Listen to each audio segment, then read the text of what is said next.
हम जब बीमार होते हैं तो हम डॉक्टर के पास जाते हैं, लेकिन मानिए कि कभी हम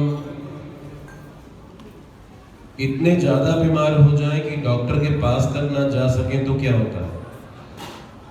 क्या होता है? तो डॉक्टर खुद आता है, डॉक्टर को आना पड़ता है, उसे बुलाया जाता है।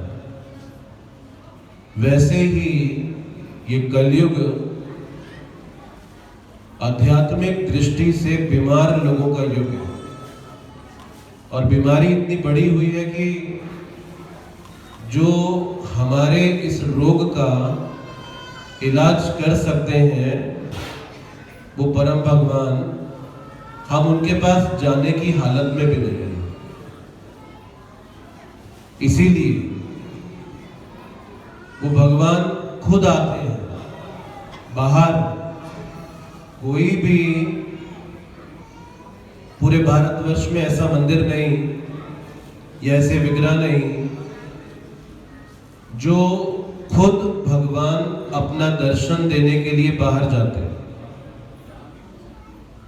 ये एकमात्र जगन्नाथ भगवान का ही विग्रह है जो अपने मंदिर से बाहर आ जाते हैं अपने दर्शन को देने के लिए। इसलिए जगन्नाथ जी का जो रूप है वो बहुत विशेष है, क्योंकि हमारे समझ में भगवान के जितने भी रूप हम देखते हैं ज्यादातर, या जो पॉपुलर फॉर्म्स है, वो सारे मनुष्य जैसे। लेकिन ये जगन्नाथ जी का जो रूप है ये मनुष्य जैसा नहीं दिखता, कुछ कुछ, पर पूरी तरह से नहीं दिखता। तो ये जो भगवान का रूप है जगन्नाथ सुभद्रा बलदेव जी का, ये भगवान का महाभाव रूप है। तो जब भगवान स्वयं भाव में आ जाते हैं तो उनका खुद का जो रूप है वो ऐसा बन जाता है, जिसमें बड़ी बड़ी आंख, हाथ अंदर, पैर अंदर। तो भक्ति के अलग अलग स्तर हैं और उसमें भाव भक्ति, कृष्ण प्रेम भक्ति, अनेक स्तर पाए जाते हैं। लेकिन जो भक्ति में महाभाव है वो एकमात्र श्रीमती राधा रानी के पास है। लेकिन जब कृष्ण उसका आस्वादन करते हैं तो ये जो रूप हम देखते हैं जगन्नाथ जी का, तो कृष्ण ऐसे बन जाते हैं। तो इसीलिए ये जो रूप है अति विशेष है। तो आध्यात्मिक जगत में ये रूप प्रकट हुआ द्वारका में, जब देवकी कृष्ण की ब्रज की लीलाओं को द्वारका की रानियों को सुना रही थी कि कृष्ण सोते वक्त भी वृंदावन का नाम लेते हैं द्वारका में। तो द्वारका की रानियां पूछने लगी कि ये वृंदावन में क्या विशेष है कि कृष्ण सोते वक्त भी ब्रज का नाम ले रहे हैं। तो फिर देवकी ने बताना जब शुरू किया और कृष्ण, बलराम और सुभद्रा जब पीछे से आ गए तो, और वो अपने ही गुणगान को सुन रहे हैं, अपनी कथाओं को सुन रहे हैं, और अपनी गुणगान और अपनी कथाओं को सुनते वक्त भगवान भाव में आ गए। और ये जगन्नाथ सुभद्रा बलदेव जी का जो रूप है पहली बार वहां प्रकट हुआ। और इस संसार में महाराज इंद्रद्युम्न के माध्यम से जगन्नाथ जी का ये रूप प्रकट हुआ। और जब ये रूप प्रकट हुआ तो भगवान जगन्नाथ जी ने कहा कि इसी रूप में मेरी पूजा करनी है, मेरी रथ यात्रा उत्सव भी करना है और मेरा स्नान यात्रा। तो ये जो स्नान यात्रा आज है ये जगन्नाथ जी का आविर्भाव दिवस है आज के दिन। तो जगन्नाथ जी ने ये स्वयं कहा कि मेरा जो प्रकट होने का जो दिन है वो स्नान यात्रा का दिन है। तो इस उपलक्ष्य में ये स्नान यात्रा मनाया जाता है। हालांकि भगवान एक ही कार्य से कई कार्य करते हैं, क्योंकि अब आज के 20वें जो जून आएगी, 20 जून को भगवान रथ पे बैठ के अपने मंदिर से बाहर आएंगे दर्शन देने के लिए लोगों को। और जब दर्शन देने के लिए भी आते हैं तो वो उस उत्सव को कहा जाता है, जो बाहर आते हैं पौंडी। तो ऐसे चलते हैं जैसे किसी ने बड़ा नशा किया हो। कभी आप देखो वो वीडियो कि जगन्नाथ जी बाहर आ रहे मंदिर में ऐसे झूलते हुए, आगे पीछे होते होते झूलते, जैसे किसी ने कितनी शराब पी हो, नशा करा हो और वो लड़खड़ा रहा हो, अपने पैरों पे खड़ा नहीं हो पा रहा हो। ऐसे भगवान बाहर आते हैं, क्योंकि वो अपने भक्तों को देखने के नशे में आते हैं। तो जब अपने भक्तों को देखने के नशे में बाहर आते हैं तो ऐसा झूमते हुए बाहर निकलते हैं जगन्नाथ जी। और आज के दिन जब ये स्नान यात्रा होती है तो अब जगन्नाथ जी का दर्शन बंद हो जाता है, बीमार हो जाते हैं। इतना पानी से नहाए हैं ना, 108 कलशों से स्नान करते हैं। और ऐसा लगता है कि जैसे ये हम सब सेंटिमेंटल लोग ऐसा मानते हैं। एक बॉम्बे के डॉक्टर आलवा हैं, उन्होंने जाके चैलेंज किया था ये, अरे ये कैसे हो सकता है कि भगवान को बुखार हो जाएगा, बीमार हो जाएंगे नहाने से, वो भगवान है। तो डॉक्टर आलवा ने जब ये चैलेंज किया तो उन्हें परमिशन दी, जाओ जगन्नाथ जी को चेक कर सकते हो आप। और जैसे ही हाथ लगाया उनका तो हाथ ही जल गया। भगवान जगन्नाथ जी इतने गर्म थे, इतना ताप था उनको ये स्नान करने के बाद। तो भगवान की दिव्य लीलाएं हैं ये। हम अपने, इसीलिए अगर आप लॉजिक से जगन्नाथ जी को समझोगे कभी भी नहीं समझ सकते। वो लॉजिक से समझने वाले भगवान नहीं है, वो तो प्रेम से समझने वाले। आप उनकी लीलाओं को तर्क की दृष्टि से कभी भी नहीं जान पाएंगे, उन्हें तो प्रेम से ही समझा जा सकता है। तो ये स्नान यात्रा उत्सव आज के दिन मनाया जा रहा है वहां जगन्नाथपुरी में। और उसका हम रेप्लिका, हम जगन्नाथपुरी में नहीं तो वही लाभ यहाँ प्राप्त कर रहे हैं जगन्नाथ जी के स्नान यात्रा उत्सव का और उनके गुणगान का, उनके कथा कीर्तन का। तो जगन्नाथ जी आज स्नान करने के बाद उन्हें हाथी वेश पहनाया जाता है। तो अलग अलग वेश पहनते हैं, उसमें उनकी एक सूंड होती है, पूरा शरीर में हाथी जैसा वेश बनाते हैं उनको।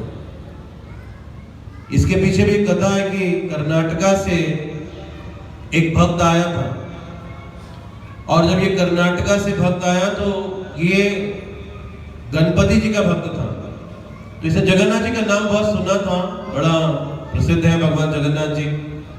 जगन्नाथपुरी बहुत लोग जाते हैं, ऐसा नहीं कि सिर्फ भक्ति जाते हैं, बहुत लोग वहां पर उनका वहां का समुद्र दर्शन और क्या क्या करने जाते हैं। तो ये कर्नाटका से आया गणपति जी का भक्त था, और जब जगन्नाथ जी के सामने गया तो बोला, अरे मेरे भगवान कहाँ गए? ये तो मेरे भगवान नहीं है, ये कोई और है, ये तो अलग दिख रहे हैं। तो उदास होकर बाहर चला गया मंदिर से। तो जगन्नाथ जी ने अपने सेवक को बुलाया, बोला मुझे आज हाथी वेश पहनाओ। और जगन्नाथ जी को तब से आज के दिन हाथी वेश पहनाया जाता है। और फिर उस भक्त को बुलाया, देखो जगन्नाथ ने खुद बुलाओ, उसको बुला के लेकर आओ वापस।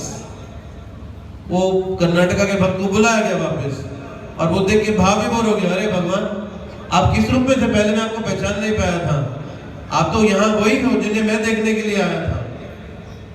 तो भगवान की अद्भुत लीलाएं हैं। अब जगन्नाथ जी का स्नान होता है तो उनका जो ये पेंटिंग होता है जगन्नाथपुरी में ओरिजिनल कलर्स के साथ किया जाता है, कोई आर्टिफिशियल कलर नहीं यूज किया जाता। तो स्नान से सब कलर भी बह जाता है। तो जब हाथी वेश पहनाते हैं तो दिखते ही नहीं, सब कलर छुप जाता है। तो 15 दिन में उनको फिर से स्वस्थ किया जाता है। 15 दिन की डाइट भी जो रहेगी ना, नीम गिलोय सब जड़ी बूटियां उनको खिलाया जाएगा। 15 दिन तक ये डाइट रहता है उनका। फिर उसके बाद वो बाहर आते हैं स्वस्थ होके, नया मेकअप करके, 15 दिन की छुट्टी मना के फिर आकर बैठते हैं अपने रथ पे और सबको दर्शन देने के लिए अनेक स्थानों पर फिर जगन्नाथपुरी का ये जो महा रथ यात्रा उत्सव होता है वो आयोजित किया जाता है। तो जगन्नाथपुरी को वैकुंठ कहा गया है पृथ्वी के ऊपर। इसका आकार भी शंख के आकार का है। इसका एक नाम शंख क्षेत्र भी है। पर बड़ी आश्चर्य की बात है, नाम है शंख क्षेत्र, लेकिन जगन्नाथ जी की पूजा में शंख का उपयोग नहीं किया जाता। उनकी लीलाएं मैंने कहा आपको तर्क से परे हैं। तो शंख क्षेत्र में रहते हैं लेकिन उनकी पूजा में कोई शंख का उपयोग नहीं करते। और भगवान जगन्नाथ जी के मंदिर में एक और बड़ा सख्त नियम है कि किसी भी नॉन हिंदू को विदेशी शरीर में जो भारतीय ना हो उसको प्रवेश तक नहीं करने दिया जाता वहां पर। प्रभुपाद जी ने इसके विरोध में कई बार बोला था। प्रभुपाद जी कहते हैं अरे ये उड़िया नाथ नहीं है, ये जगन्नाथ, पूरे जगत के ये नाथ है। इन्हें सिर्फ उड़िया नाथ के नाम से नहीं जाना जाता। लेकिन जो भी जगन्नाथ मंदिर में भगवान जगन्नाथ की सेवा के लिए किया जाता है, बड़ा पारंपरिक, बड़ा वैदिक और बड़े रीति रिवाजों के साथ किया जाने वाला कार्य होता है। कुछ भी नया कुछ आपको देखने के लिए नहीं मिलेगा, बड़ी प्राचीन परंपराओं से चल रहा है। इसीलिए भगवान जगन्नाथ की लीलाएं कई वर्गीकरण में आती हैं। जैसे वो अपने जीवों का गर्व का गंजन करते हैं, मतलब गर्व को खंडित कर देते हैं। तो अगर गर्व के साथ भगवान जगन्नाथ के समक्ष आओगे तो भगवान ऐसा करेंगे कि हमारा गर्व चूर हो जाएगा। एक काश्मीर से एक व्यक्ति थे, बड़े विद्वान थे, शास्त्रों के, वेदों के बड़े एक्सपर्ट थे, शास्त्रविद। उनका नाम था उद्यनाचार्य।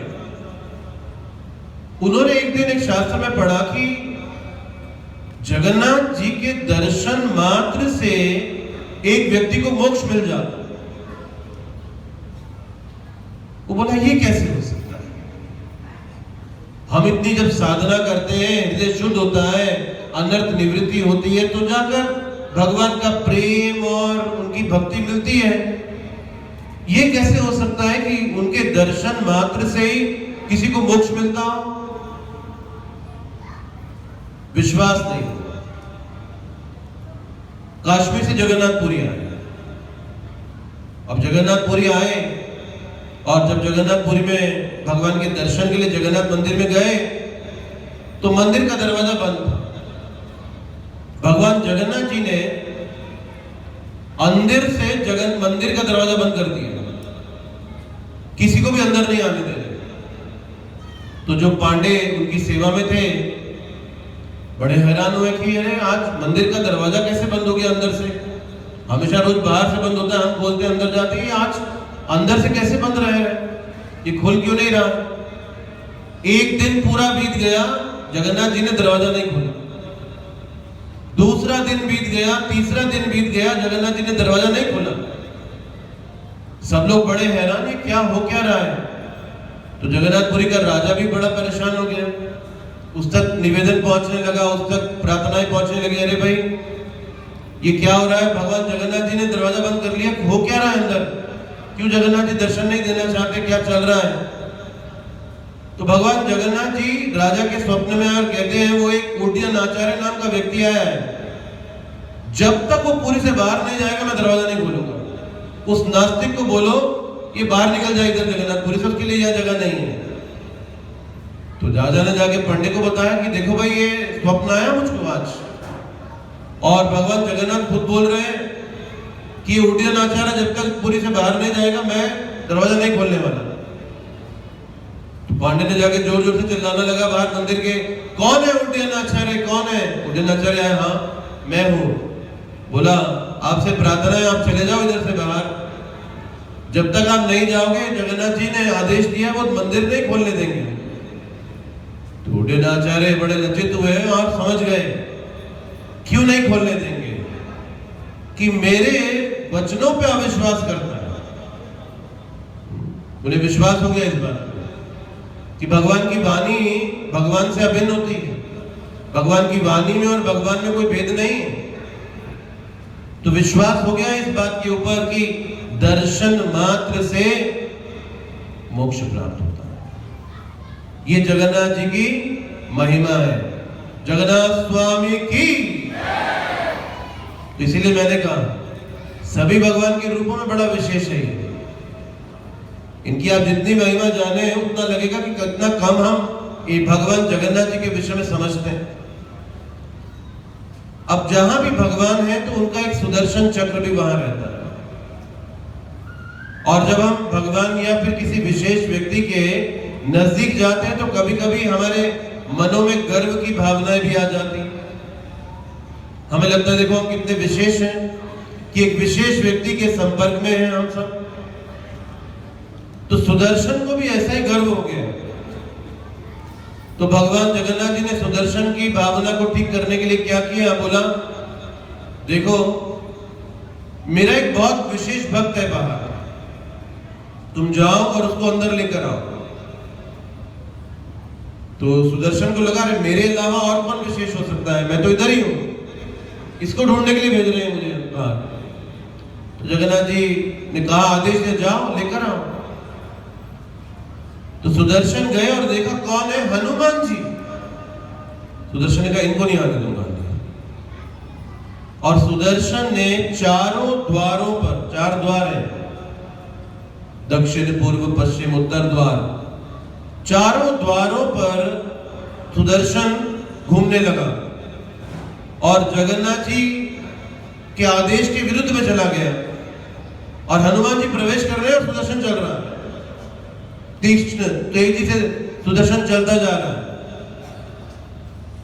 तो हनुमान जी प्रार्थना करने लगे, दोनों हाथ जोड़ के, जगन्नाथ जी आपका आदेश मिला कि मुझे आपका दर्शन करने अंदर आना है, लेकिन ये आपका सेवक मुझे अंदर नहीं आने दे रहा है। और जैसे हनुमान जी ने प्रार्थना की, हनुमान जी के 6 हाथ निकल आए। अब जैसे 6 हाथ आए, उन्होंने 4 हाथों से एक एक सुदर्शन को पकड़ लिया। चारों हाथों से एक एक सुदर्शन को पकड़ा और जगन्नाथ जी के सामने चारों सुदर्शन पकड़ के अंदर पहुंच गए और 2 हाथों से जगन्नाथ जी को प्रार्थना कर रहे। तो जगन्नाथ जी के सामने सुदर्शन की ऐसी हालत देख के सुदर्शन बड़े लज्जित होने लगे। तो जगन्नाथ जी कहते हैं आज से तुम्हें दंड मिलेगा, और तुम्हारा दंड ये है कि तुम सुदर्शन के रूप में मेरे साथ नहीं रहोगे, दंड के रूप में रहोगे। देखते हैं आप जगन्नाथ जी के साथ एक डंडा रहता है, ये सुदर्शन, जिन्हें श्राप मिला हुआ, सजा मिली हुई, पनिशमेंट। तो सुदर्शन जी जगन्नाथ जी के साथ पुरी में दंड के रूप में निवास करते हैं। तो इसीलिए मैंने कहा भगवान जगन्नाथ जी अगर उनकी सेवा में किसी को गर्व आ जाए तो उस गर्व को भंजन कर देते हैं, उसको काट देते हैं। लेकिन जगन्नाथ जी का एक और रूप है जिसे कहते हैं पतित पावन। एक राजा थे जगन्नाथपुरी के, राजा रामचंद्र देव, और ये जगन्नाथ जी के भक्त थे। तो पुरी के इतिहास में देखेंगे कि जितने भी राजा आए वो जगन्नाथ जी के बड़े अनन्य और महान और बड़े शुद्ध भक्त रहे। तो एक बार मुगलों का सूबेदार था एक तकिया खान, और ये दिल्ली में जब मुगलों का सरकार रहता था तो इसने पुरी पे आक्रमण कर दिया, उत्कल पे। उत्कल प्रांत था ये पूरा, जिसे आज उड़ीसा कहते हैं। तो उत्कल पे आक्रमण किया और जब आक्रमण किया तो रामचंद्र देव हार गया युद्ध में, और जब हार गया तो ये तकिया ने उसको पकड़ के जेल में भर्ती कर दिया, डाल दिया। अब इन मुगलों का आक्रमण करने का ये उद्देश्य रहता था कि पैसा कमाना। इन्हें हराने में कोई रुचि नहीं थी, मारने में कोई रुचि नहीं थी, कि उसे पराजित करके अधीन करके उसे टैक्स वसूलते थे, बस इनका यही उद्देश्य रहता था।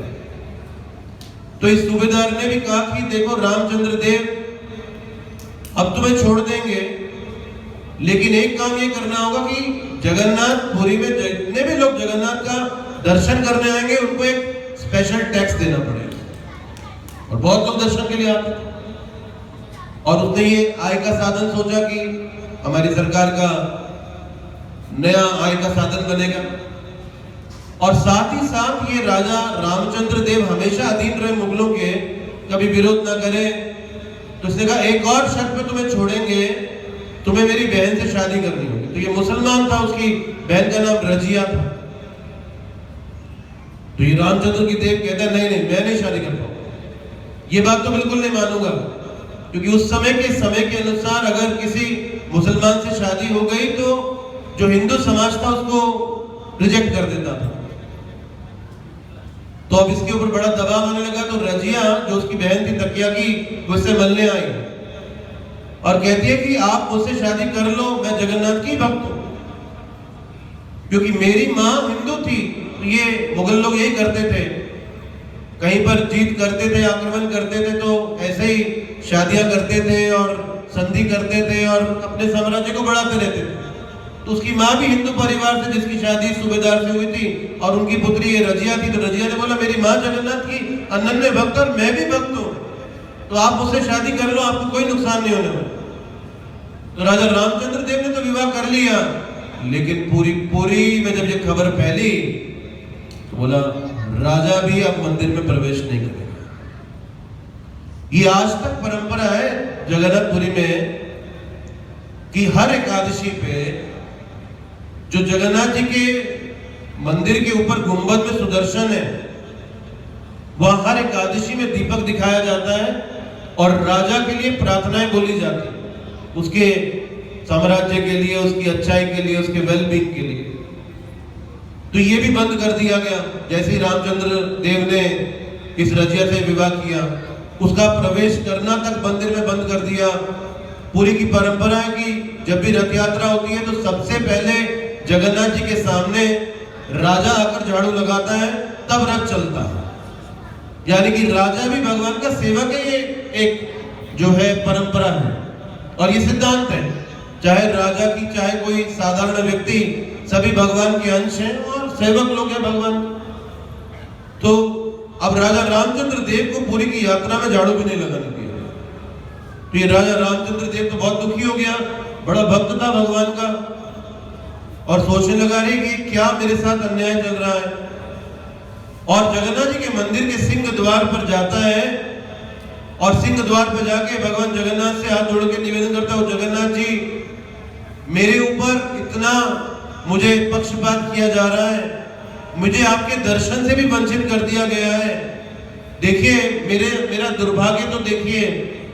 तो जगन्नाथ ने बोला चिंता मत करो, जिधर तुम खड़े हो ना, इधर रोज आके खड़े हो जाओ, मैं तुम्हें यहीं आके दर्शन दूंगा, बस तुम यहीं आकर रोज खड़े हो जाना। तो रामचंद्र देव रोज रात को जब दर्शन बंद हो जाते थे जगन्नाथ की, तो जाते हैं दरवाजे के पास और जगन्नाथ आके रोज दर्शन देते। अब जगन्नाथ जी जब अपने ऑल्टर से बाहर निकलते, अपने वेदी से बाहर आते मंदिर से, तो उनके हार वार हिलते, फूल वूल जो चढ़े हुए सब हिलते, सारा उनका जो श्रृंगार विंगार हिलता। तो रोज जब पंडित लोग आकर दर्शन खोलते तो देखते तुलसी फैली पड़ी है, हार बिखरे पड़े हैं, फूल बिखरे पड़े हैं। 1 दिन 2 दिन 3 दिन 4 दिन रोज ये चल रहा था। वो सब सोच रही हो क्या रहा है, रात को इधर आता कौन है, ये सब कर क्या कौन रहा है। तो वो सब बड़े परेशान हो गए। ये क्या चल रहा है, और जगन्नाथ से प्रार्थना करने लगे, जगन्नाथ जी आप ही बताओ, मार्गदर्शन करो, कोई आकर कोई यहाँ पर कुछ गलत काम कर रहा है, आपके साथ छेड़छाड़ करता है, कैसे होता है ये सब? हम तो सब श्रृंगार छोड़कर जाते हैं और जब आते हैं सुबह दरवाजा खोलते हैं सब बिखरा हुआ मिलता है। तो जगन्नाथ जी पंडे को बोलते हैं, देख मैं अपने भक्त को दर्शन देने बाहर जाता हूँ क्योंकि तुम उसे अंदर नहीं आने देते, क्योंकि तुम उसे अंदर नहीं आने देते, मैं उसको दर्शन देने बाहर जाता हूँ। तो उन्हें होश आया क्या हो रहा है ये सब, और जब ये सब पता चला कि अरे ये तो राजा रामचंद्र देव को दर्शन देने जा रहे हैं, तो उन्हें फिर आने की अनुमति दे दी कि देखो कितने अनन्य भक्त हैं कि भगवान स्वयं वो अंदर नहीं आ सकते तो भगवान जा रहे हैं उन्हें दर्शन देने के लिए। ये भगवान और भक्त के प्रेम का संबंध है, ये एक तरफा नहीं चलता, ये एक तरफा नहीं है, ये दोनों तरफ से चल रहा है। इसीलिए कहा है ना कि भगवान की तरफ आप एक कदम चलो तो भगवान 100 कदम चलकर आपके करीब आते हैं। हमारा एक कदम कितना बड़ा होगा? ज्यादा से ज्यादा 2-3 फुट का, 4 फुट का, और क्या लगाएंगे एक कदम। वो भगवान का एक कदम पता नहीं कितना भी लंबा कि वो 100 कदम हमारे और करीब आ रहे हैं। तो तब से आज तक वो जगन्नाथ जी जिधर राजा रामचंद्र जी को दर्शन देने आते थे, जो लोग अंदर नहीं आ सकते उनको आज भी उधर दर्शन दे रहे हैं पतित पावन के रूप में। आप सिंह द्वार से जगन्नाथ मंदिर में प्रवेश करो, राइट साइड पे जगन्नाथ जी का दर्शन है वहां पर, और उस दर्शन को पतित पावन बोला जाता है। और आज तक चाहे अंदर मंदिर में दर्शन बंद भी हो, 24 घंटे वो पतित पावन अपना दर्शन सबको दे रहे हैं। आप बाहर खड़े वही जगन्नाथ जी का दर्शन प्राप्त कर सकते हैं, तो अंदर जाने की भी जरूरत नहीं, ये भगवान की ऐसी विशेष कृपा है। देखिए, और आज तक उस जगह को जिधर राजा रामचंद्र देव को दर्शन दे रहे थे वो पतित पावन स्थान कहलाने लगा। तो जगन्नाथ जी के की जो का व्यवहार है, जो उनका संबंध है, वो अलग अलग स्तर पे है। वो अपने भक्तों के लिए पतित पावन भी है, तो साथ साथ उनका एक नाम और भी है जगन्नाथ जी का, और ये जो नाम है उनका उसे कहते हैं भक्ति रंजन। कि भक्ति की विधि से जब उनसे संबंध बनाया जाएगा तो वो दिव्य आनंद प्रदान करने वाले कहे जाते हैं। एक पुरी के पास एक गांव में एक भक्त रहता था जगन्नाथ जी का। ये जो भक्त था इसका नाम था दास्य कोरी। ये जो दास्य कोरी था ये बड़ी निम्न जाति में जन्म लिया था, और इसको जो वहां के पंडे थे वो अंदर नहीं जाने देते थे। उस जाति के लोगों को विशेषता अंदर प्रवेश नहीं, क्योंकि उनकी स्वच्छता की आदतें आदि साफ सफाई नहीं रखते थे।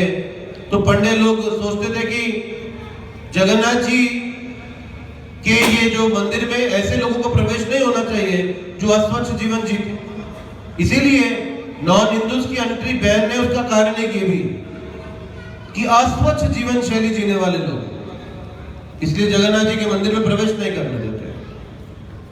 तो ये दास्यपुरी बड़ा महान भक्त था, और एक दिन जगन्नाथ जी की रथ यात्रा में आया। जब जगन्नाथ जी रथ यात्रा में आ जाते हैं, रथ पे बैठ जाते हैं, अब कोई किसी जात का क्यों ना हो, किसी देश का क्यों ना हो, वो रथ तक पे चढ़ के जगन्नाथ जी को गले लगा सकता है। यहां तक जगन्नाथ अनुमति देते हैं। उस दिन इतने उदार हो जाते हैं, वो अपने सब पंडों को साइड में कर देते हैं, हट जाओ, तुम्हारे सब नियम इधर गए, अब ये मेरा और मेरे भक्त का संबंध है, आने दो इन सबको। तो दास्य बोरी ने जगन्नाथ जी का आकर दर्शन किया, और जगन्नाथ जी में आप एक विशेषता देखेंगे, उनकी आंखें कितना बड़ा बड़ा है कि नहीं, पलके भी नहीं है। क्यों? ऐसा आचार्य कहते हैं कि जगन्नाथ जी अपने भक्तों की भक्ति को मिस नहीं करना चाहते। वो देखते हैं कौन दूर दूर मेरे को देख रहा है कि नहीं, वो दूर से देख रहे हैं कि कोई मेरा नाम ले रहा है, कोई मेरी कथा सुन रहा है, कोई मेरा अभिषेक देख रहा है, कोई प्रेम से मेरे लिए प्रार्थना कर रहा है, निवेदन कर रहा है। वो किसी को मिस नहीं करना चाहते, इसलिए इतना बड़ा बड़ा, तो उड़िया में उन्हें चक्का डोला कहते हैं उनकी आंख को। तो जगन्नाथ जी जो है उनकी आंख को ये दास्य बोरी ने देखा। आप आंख को देखो कैसा विशेष है, पहले रेड सर्कल है, फिर उसके अंदर व्हाइट है, फिर ब्लैक है। 3 सर्कल के आंख बनाई है। तो ये दास से बोरी जगन्नाथ जी की आंख ही देखता रह गया। पूरी रथ यात्रा में टकटकी लगा के पूरा दिन आंख पे ही फोकस कर कर देख रहा था, और इतना उसको आंख से ही आकर्षण हो गया कि बस आंखें ही जगन्नाथ जी के नयन देखता जा रहा है और कुछ नहीं। तो रथ यात्रा गुंडीचा मंदिर पहुंच गई। जगन्नाथ मंदिर से गुंडीचा मंदिर को रथ को खींच के लेके जाते हैं, और गुंडीचा मंदिर को वृंदावन कहते हैं। ये रथ यात्रा का उत्सव आरंभ हुआ कि जब भगवान कृष्ण कुरुक्षेत्र में थे ना, महाभारत का जब युद्ध हुआ, तो कुरुक्षेत्र में गोपियां वृंदावन से गईं कृष्ण को वृंदावन लाने के लिए, और कृष्ण कह रहे थे अभी मेरे और भी कुछ काम पेंडिंग है, अभी मैं ब्रज नहीं आ सकता। तो गोपियों ने रथ को खींचना शुरू कर दिया, और जब गोपियों ने रथ को खींचना शुरू कर दिया, ये पहली ओरिजिनल रथ यात्रा थी जगन्नाथ जी की, जो गोपियों ने मनाई थी। और वो गोपियां गा रही थी जगन्नाथ जी के रथ को खींचते हुए, भगवान कृष्ण के रथ को खींचते हुए, वृंदावन चलो मेरे प्रभु जगन्नाथ, वृंदावन चलो प्रभु जगन्नाथ, वृंदावन चलो मेरे प्रभु जगन्नाथ, वृंदावन चलो मेरे प्रभु जगन्नाथ। तो जब ये कृष्ण के रथ को खींच रही थी गोपियां गाते हुए, तो भगवान कृष्ण महाभाव में आ गए जगन्नाथ रूप। ये उनका प्रेम रूप है। जब वो अपने भक्तों के प्रेम को संभाल नहीं पाते, ऐसा रूप हो जाता है भगवान कृष्ण का। तो ये वही कृष्ण है जो इस महाभाव रूप में, जगन्नाथ रूप में दर्शन देते हैं। तो गोपियां खींच कर ले जा रही थी। तो ये रथ यात्रा हर साल जो की जाती है, ये प्रतीक है। जगन्नाथ मंदिर से गुंडीचा मंदिर तक लेकर जाते हैं, ग्रांट रोड पे बना है। तो ये प्रतीक है वो गोपियों के रथ को खींचने का। तो दास से बोरी पूरा दिन जगन्नाथ जी का वो चक्का डोला देख रहा था, आंख वो नयनों को देख रहा था।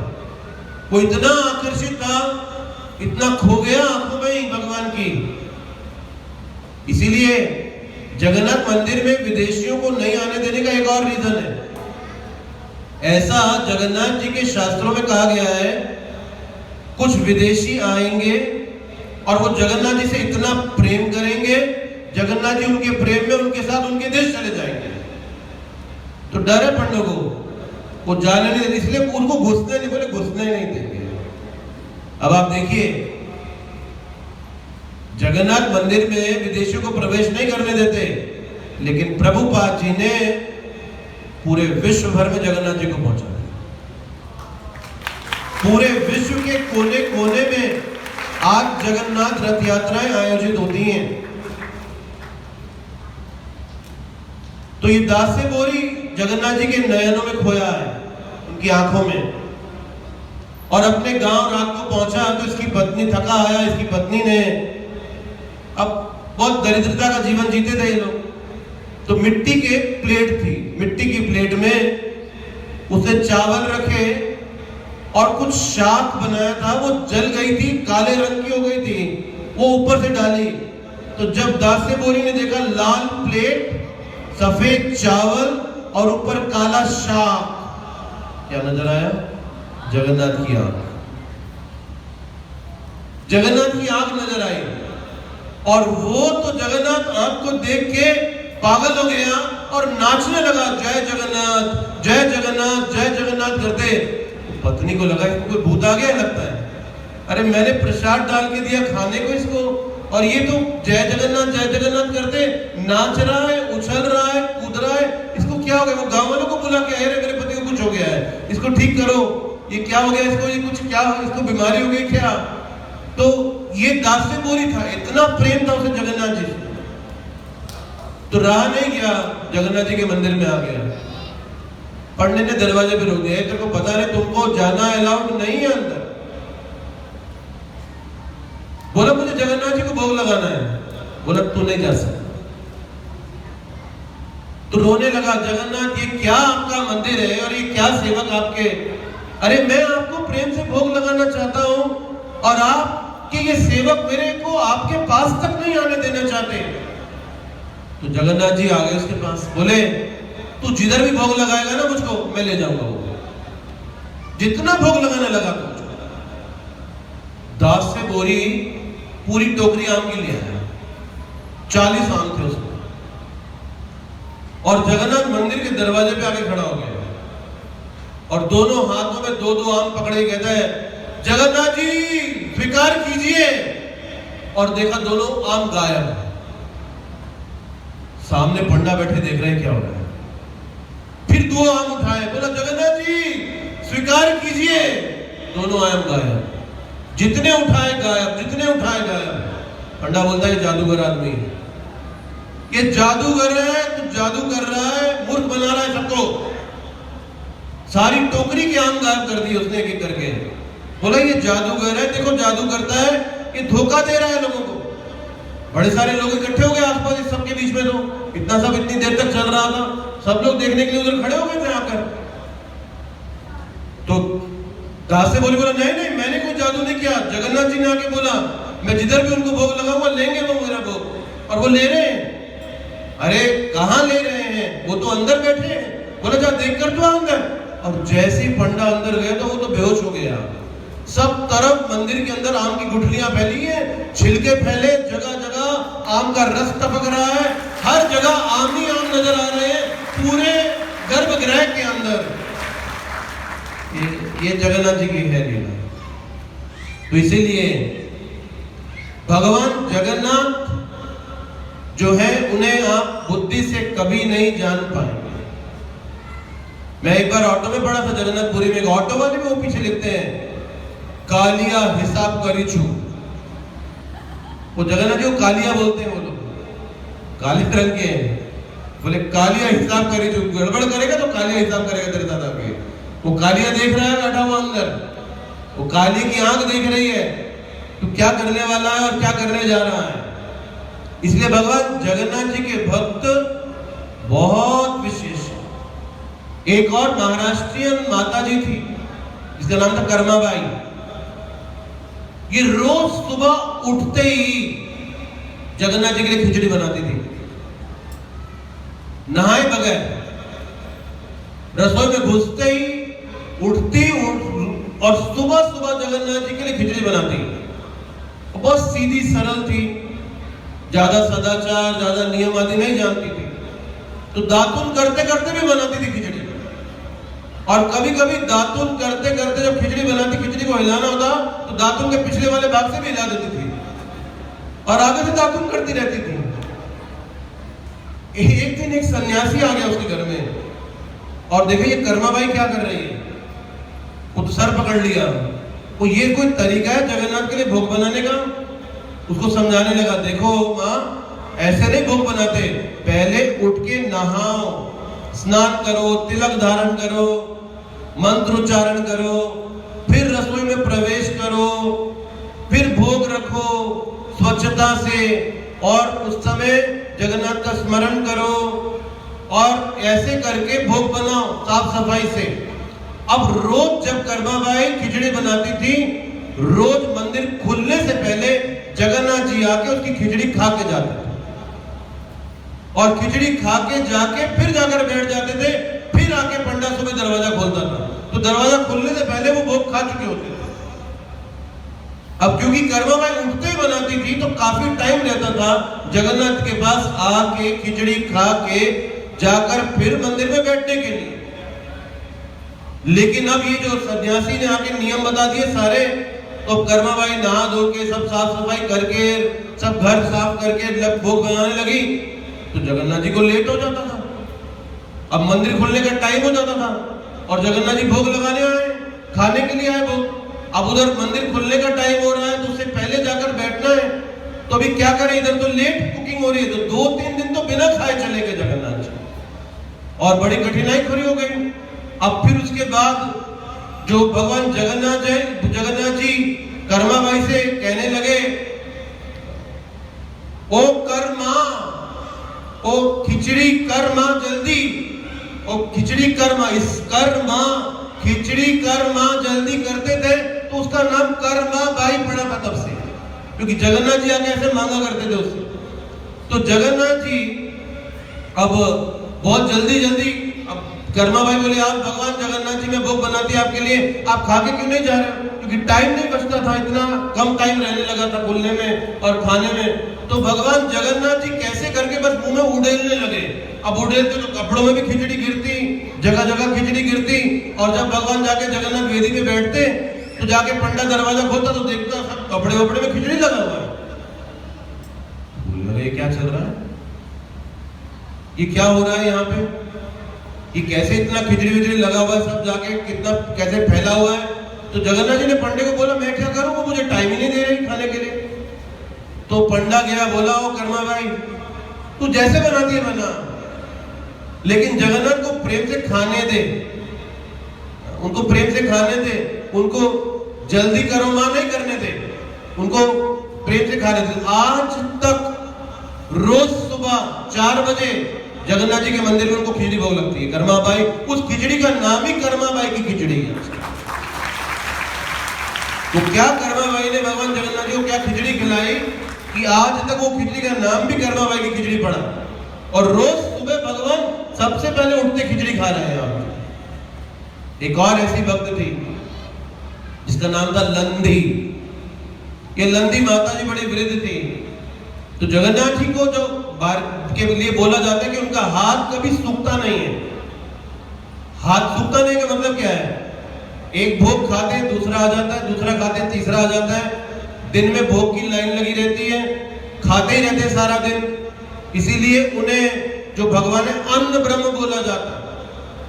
अन्न ब्रह्म का मतलब है भगवान जगन्नाथ जी प्रसाद के लिए जाने जाते हैं, तो उनके हाथ हमेशा गीले रहते हैं। खाने के बाद हाथ धोते हैं, फिर दूसरा भोग, फिर दूसरा भोग, फिर दूसरा भोग। तो ये लंदी ने सोचा भगवान जगन्नाथ रोज सब घी में बना इतना ऐश्वर्यशाली भोजन करते हैं, इतना भारी भारी खाते, उनका पेट जरूर खराब रहता होगा। वो नीम की पत्तियां तोड़ के ले गई, बोली ये खिलाऊंगी जगन्नाथ जी को, कि नीम खाएंगे तो पेट ठीक हो जाएगा उनका, है ना। कड़वी चीज खाने से थोड़ा पेट ठीक रहता है। तो नीम की पत्तियां तोड़ तोड़ के ले गई, और जब प्रवेश कर रहे थे पंडा बोला किधर ले जा रहे हो, बोला अपने बेटे के लिए ले जा रही हूं। तो जगन्नाथ को अपना बेटा मानती थी, वात्सल्य भाव में थी, बोला अपने बेटे के लिए ले जा रही हूं। पंडे ने सोचा होगा वो इसका बेटा सेवा करता होगा अंदर, ले जा रहे हो उसके लिए, जा ले जा। थोड़ी देर में आया, बेटा है कौन, बोला अरे इधर आओ। बोला हाँ क्या, वो बेटा है कौन तुम्हारे इधर, अरे वो बैठा ना अंदर बड़ी बड़ी आंख वाला, वही तो है। पंडा बोला रुक जा इधर, ये अंदर नहीं जाएगी नीम, चल बाहर, ये नीम पत्ती अंदर नहीं जाएगी, बाहर चल, ये जगन्नाथ जी को नहीं भोग लगाया जा सकता। अरे जगन्नाथ ऐसा भोग खाएंगे क्या, बिल्कुल नहीं हो सकता। अब जगन्नाथ जी में के भोग में बड़ी विशेषता है, वहां पे जब भगवान जगन्नाथ को भोग अर्पित करते हैं ना, भोग के समय जल में मंत्रोच्चारण करते हुए जगन्नाथ जी का चेहरा दिखना चाहिए। अगर जल में चेहरा नहीं दिखा पात्र में, तो भोग को फेंका जाता है, दोबारा बनाया जाता है। अगर चेहरा दिखा तो ये भोग भगवान को अर्पित करने लायक है, बस भोग ऑफर हो, ऐसा तरीका है।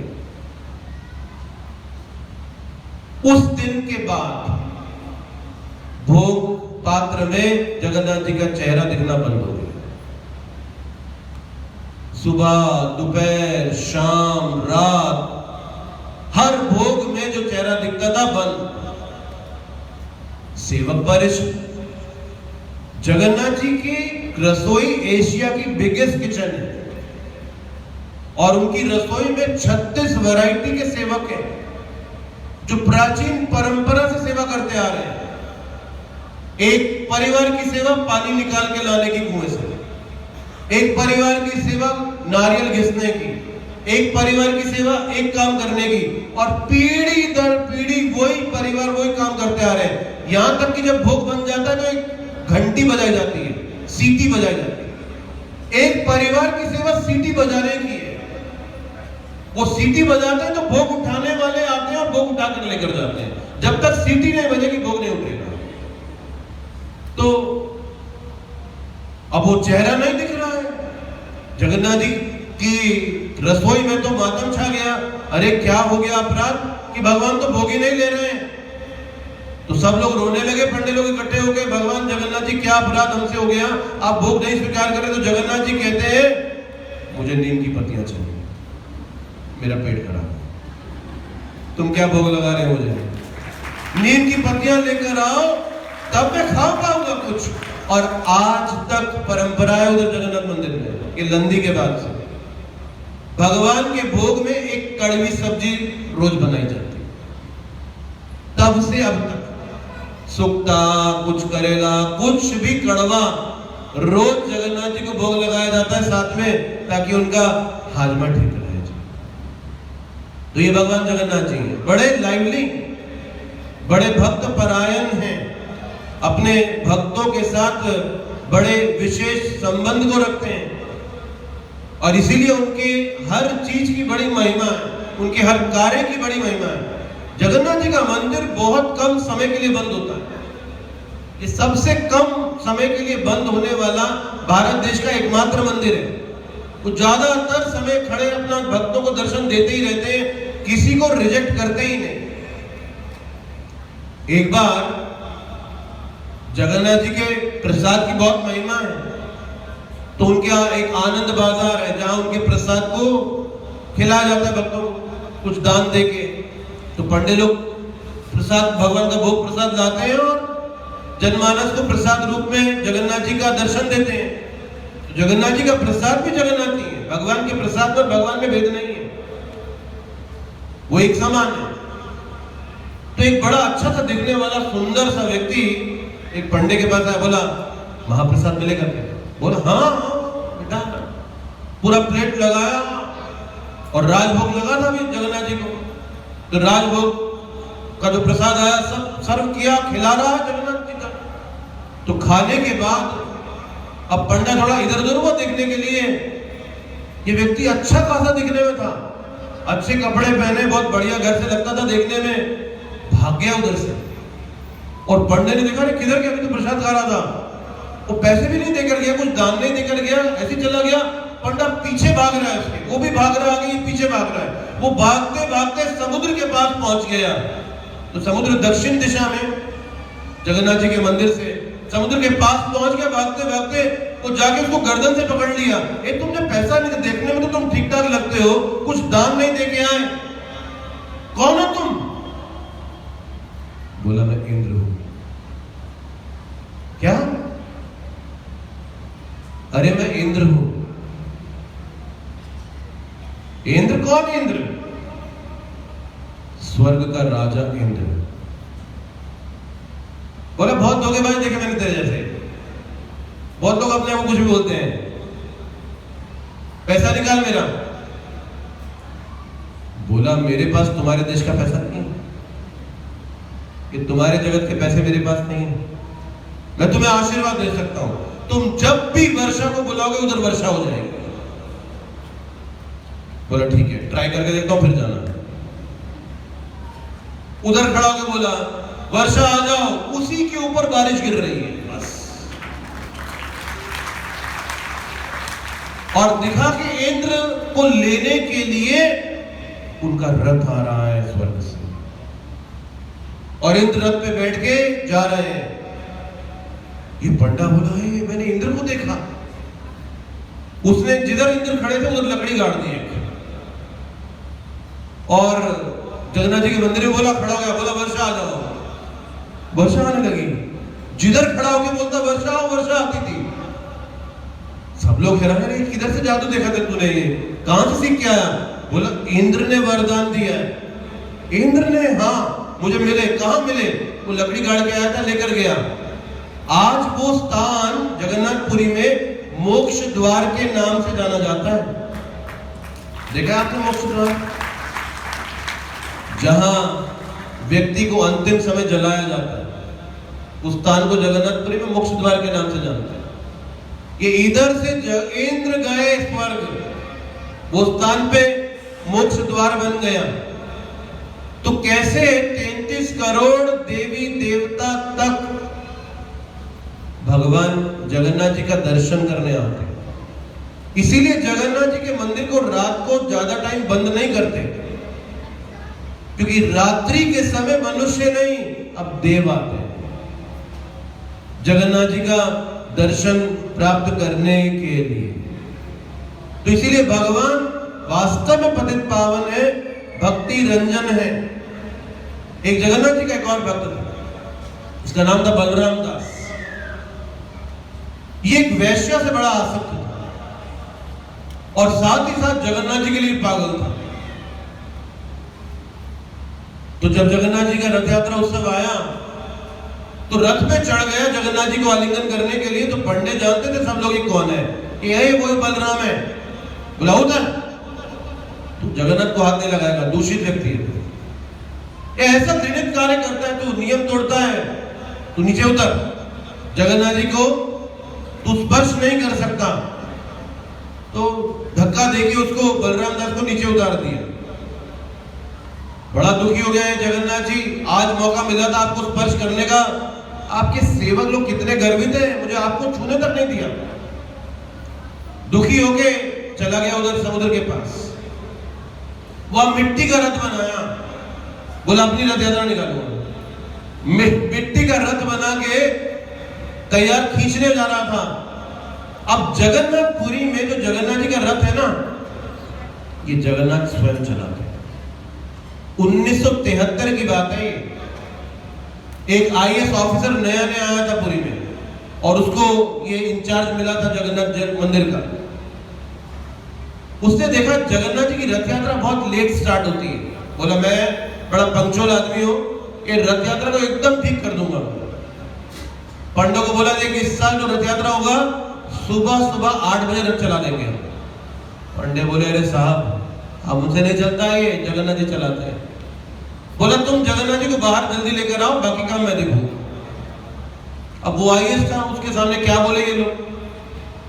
तो वो अपने मत में था कि मैं इतना बड़ा पदवी पे हूं भारत देश में और मेरा ये अधिकार क्षेत्र है, मेरा ये साम्राज्य है, मैं जो मर्जी करूं। तो जगन्नाथ जी को सुबह सुबह ले आए।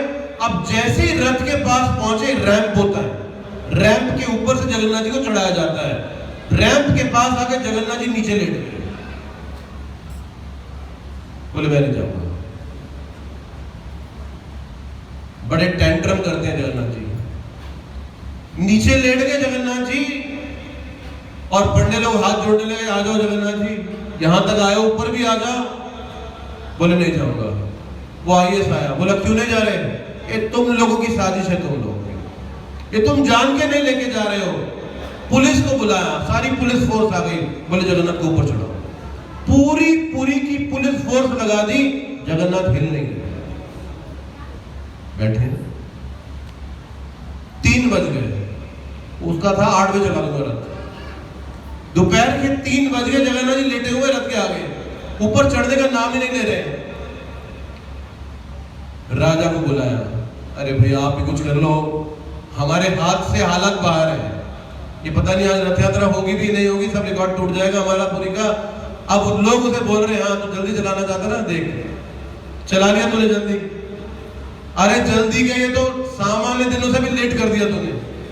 वो IAS भी शर्मा रहा है, अभी क्या करूं मैं, ये तो चल ही नहीं रहे जगन्नाथ जी, उसे समझ नहीं आ रही है कौन, किनसे डील कर रहा हूं मैं, ये कोई साधारण व्यक्ति नहीं जो मेरे कमांड से चलने वाला है। तो राजा ने आके जगन्नाथ जी को भोग लगाया और प्रार्थना जी की, जगन्नाथ जी आ जाओ। भोग पाके जगन्नाथ जी खड़े हुए, चल पड़े, जाके रथ में बैठ गए।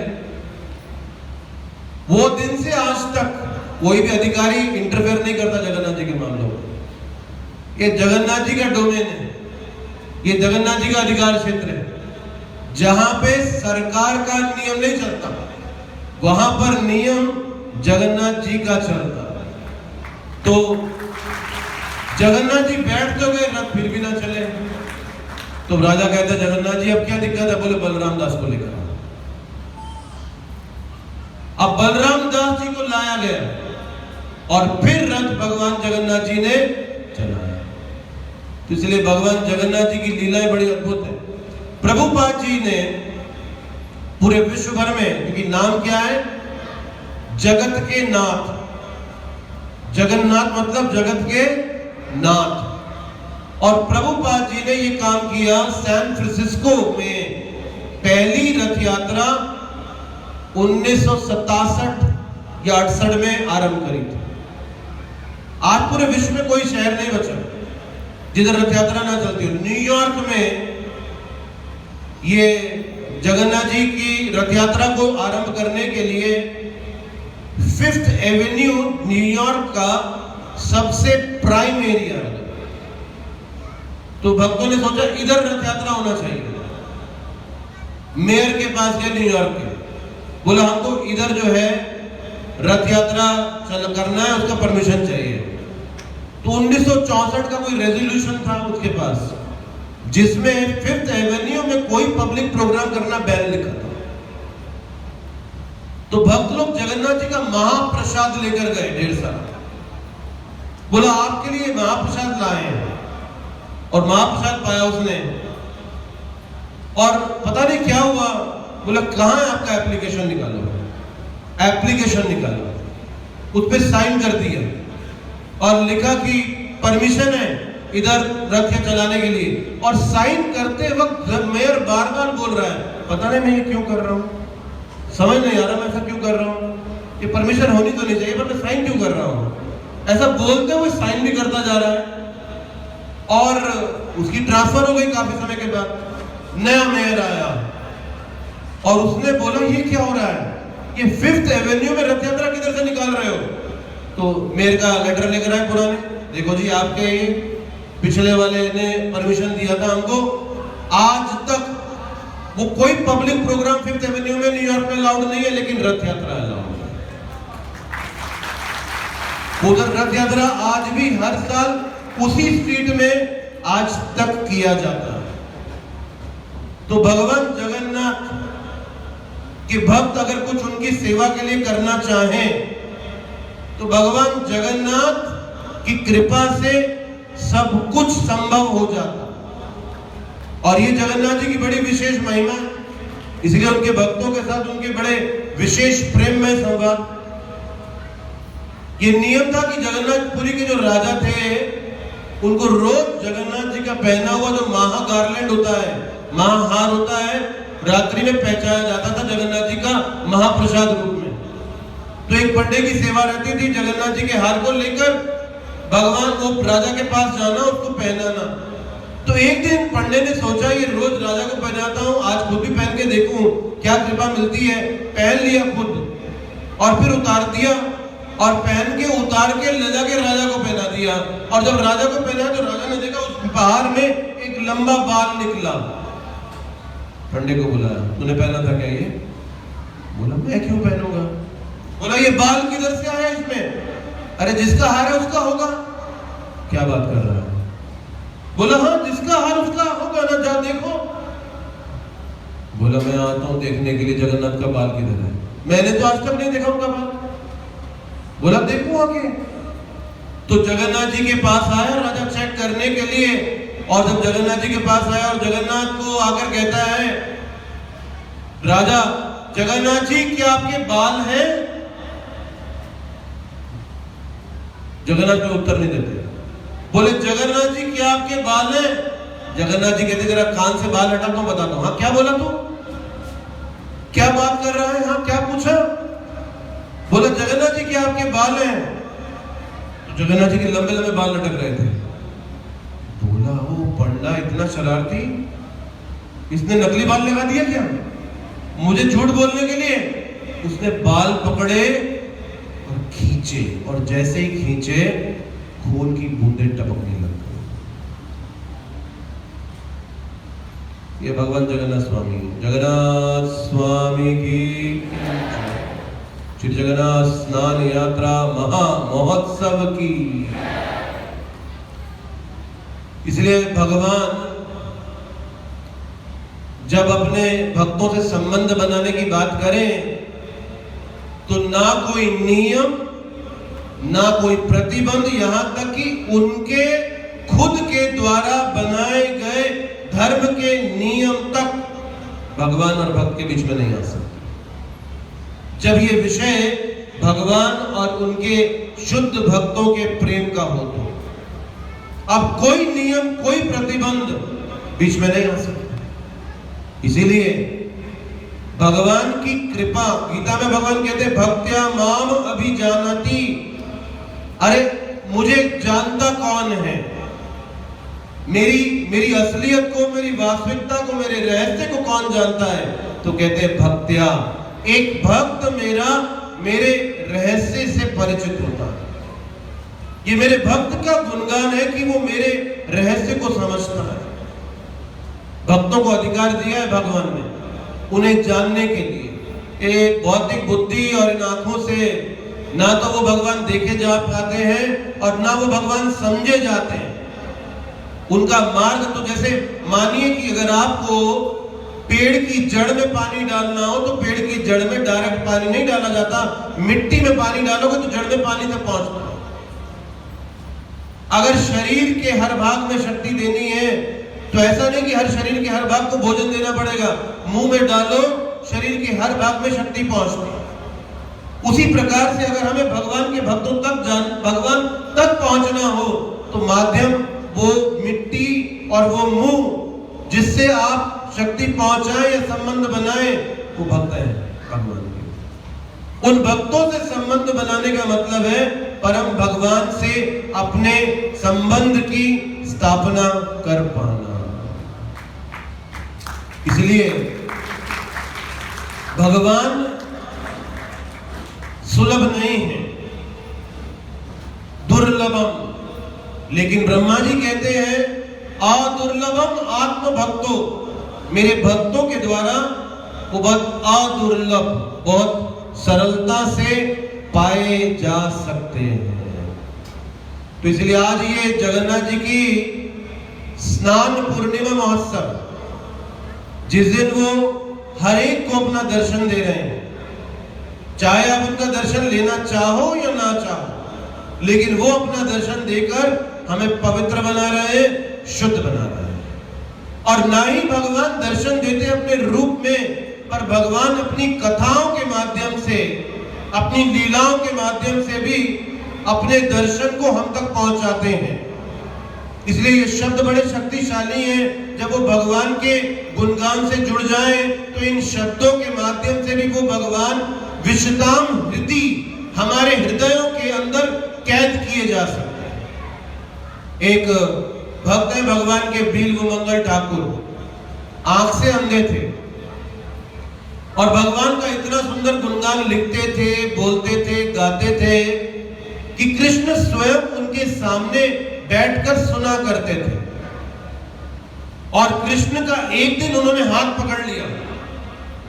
कृष्ण सामने बैठे, बिल्वमंगल ठाकुर कृष्ण का गुणगान गा रहे और बिल्वमंगल ठाकुर ने दिख नहीं रहे आंख से, लेकिन हाथ पकड़ लिया और कृष्ण हाथ छुड़ाकर भागने लगे। तो बिल्वमंगल ठाकुर कहते, भगवान आप हाथ छुड़ा के जा सकते हो, लेकिन मेरे दिल से कैसे जाओगे?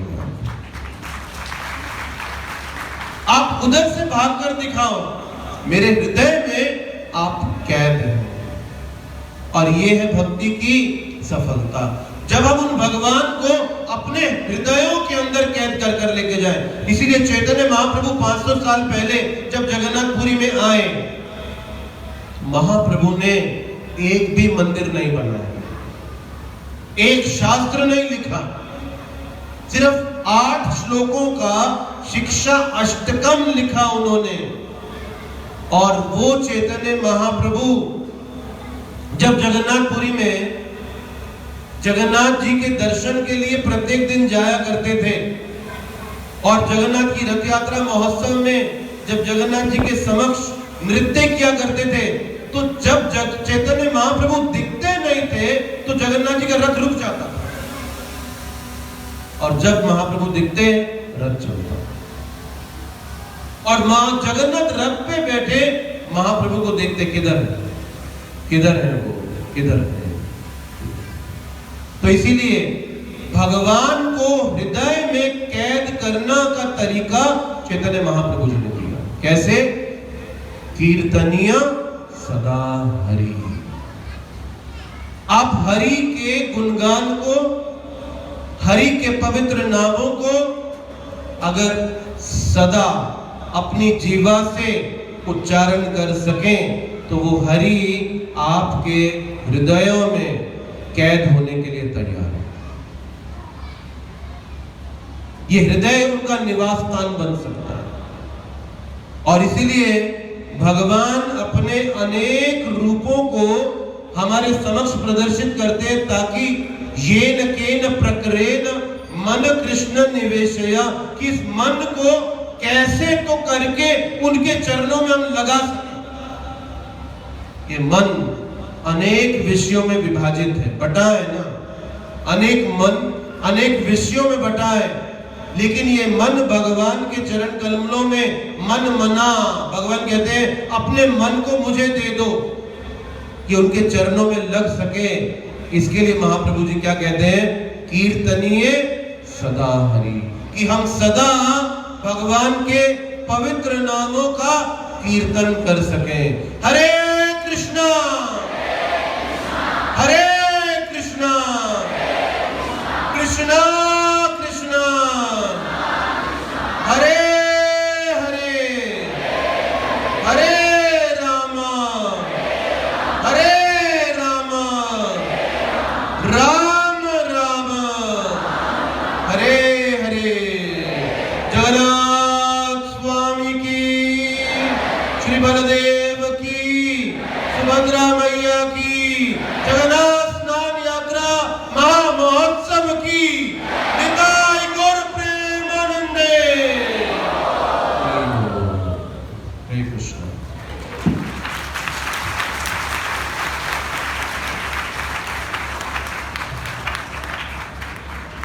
यही विराम देंगे जगन्नाथ कथा को, लेकिन अभी कुछ बच्चे आपके लिए जगन्नाथ जी का गुणगान नृत्य